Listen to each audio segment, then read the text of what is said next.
हमें तो हलो परदेश के पगली छोड़ गेले पियावा के घर।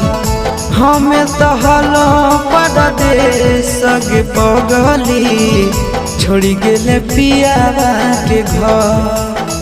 तनी को न कहले हमर आबे के सबर, तनी को न कहले हमर आबे के सबर।